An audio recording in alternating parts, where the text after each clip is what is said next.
तो कवियों के लिए आप लोगों से बोला था कि हर कवि को इस तरह से मैं लेके आऊँगी कि एक ही जगह पर आपको सारी रचनाएँ, उनकी प्रमुख पंक्तियाँ, कौन-सा पुरस्कार किसे मिला है, सारी चीज़ें एक जगह मिल जाएँगी। तो इसी श्रृंखला में आज लेकर आई हूँ मैं आपके लिए जयशंकर प्रसाद को। तो जयशंकर प्रसाद की अगर बात करें, तो जयशंकर प्रसाद को झारखंडी या कलाधर के नाम से भी जाना जाता है और ये छायावाद के प्रवर्तक कवि कहे जाते हैं। इनका जन्म हुआ था 30 जनवरी 1889 में और मृत्यु हुई है 15 नवंबर 1937 में। जीवन काल मात्र रहा है 48 वर्ष। जन्म हुआ था काशी में, मृत्यु भी वहीं पर है। छायावाद की बृहत्त्रयी में ब्रह्मा के स्थान पर जयशंकर प्रसाद को ब्रह्मा का स्थान मिला हुआ है, ब्रह्मा के स्थान पर इनको जाना जाता है। माता पिता देवी प्रसाद, पिता का नाम, माता का नाम मुन्नी देवी। पत्नी इनकी 3 शादियाँ हुई, मनोरमा देवी, कमला देवी ये हैं और एक और का नाम जो कि नहीं दिया है और इनकी सबकी असामयिक मृत्यु हो गई थी। इनके बड़े भाई शंभू रत्न जो 17 वर्ष की अवस्था में ही इनकी मृत्यु हो गई थी। गुरु मोहिनी लाल को माना जाता है। अब अगर हम काव्य रचनाओं की बात करें तो सबसे पहली इनकी मानी जाती है 1909 में रचना आई थी उर्वशी। उर्वशी आपको पता होगा तो एक दिनकर जी की भी है जो कि जिसे ज्ञानपीठ पुरस्कार मिला था। इनकी उर्वशी पहली रचना है। ये एक चंपू काव्य है जो कि गद्य पद्य मिश्रित रचना है और पहली रचना मानी जाती है, प्रथम काव्य रचना है। दूसरी है इनकी वन मिलन जो कि 1909 में है। तीसरी प्रेम राज्य 1909 में है।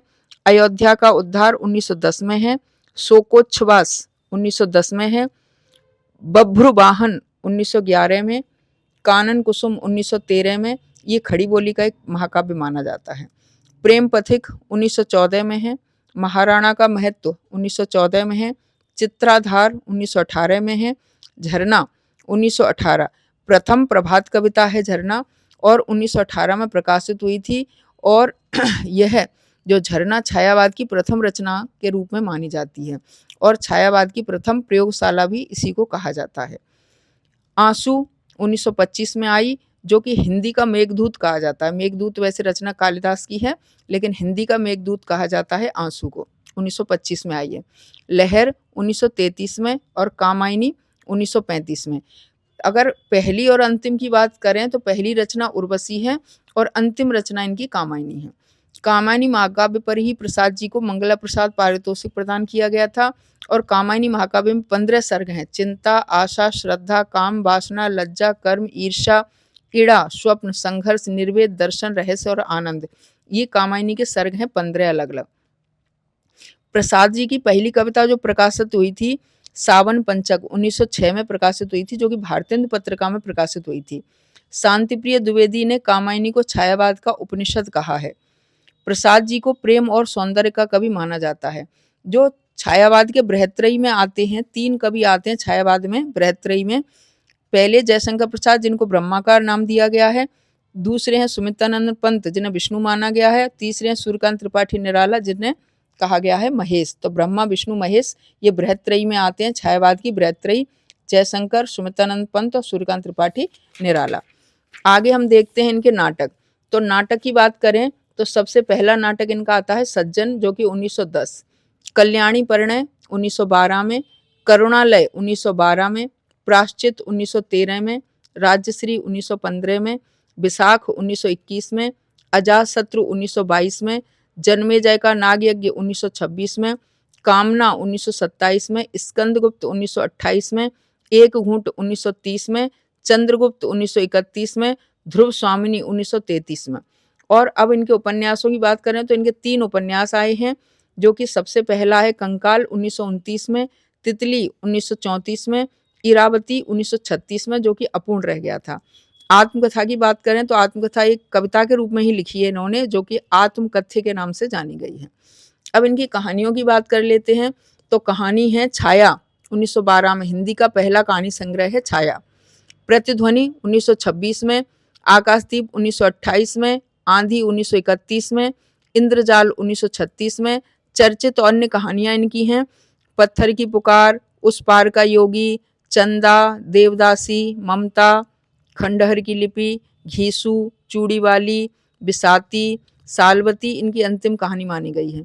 मधुबा, नूरी, पुरस्कार, गुंडा, छोटा जादूगर और सुनहरा सांप, है ना, ये है। इसके अलावा एक कहानी और है देवरथ। प्रसाद जी की पहली कहानी ग्राम मानी गई है, जो कि सबसे पहली कहानी मानी जाती है। प्रसाद की अंतिम कहानी जो है सालवती है। तो पहली ग्राम और अंतिम सालवती, इनका ध्यान रखें, ये पूछी जाती हैं। अब इनके निबंधों की बात कर लें तो काव्य और कला तथा अन्य निबंध 1939 में प्रकाशित हुए थे। अब इसको हमने थोड़े से जो प्रमुख रचना है उनको सूत्र के रूप में लिख दिया है, जो कि आपके एग्जाम में ज़्यादातर पूछे जाते हैं। कानन कुसुम के करुणालय में कामायनी के आंसू निकले, आंसू से लहर बनी, लहर से झरना निकला। ममता ने आंधी में आकाशदीप जलाया, ये तो हो गई काव्य रचनाएं। अब है ये कहानी। ममता ने आंधी में आकाशदीप जलाया, उसे पुरस्कार मिला, मधुआ ने इंद्रजाल फैलाया। तो ममता, आंधी, आकाशदीप, पुरस्कार, मधुआ, इंद्रजाल। अब नाटक देख लेते हैं। तो चंद्रगुप्त, स्कंदगुप्त, अजातशत्रु, ध्रुव स्वामिनी और राज्यश्री ने बैसाख में नागयज्ञ किया। तो इससे चंद्रगुप्त, स्कंदगुप्त, अजातशत्रु, ध्रुव स्वामिनी, राज्यश्री, बैसाख से विशाख और नागयज्ञ से जन्मेजय का नागयज्ञ।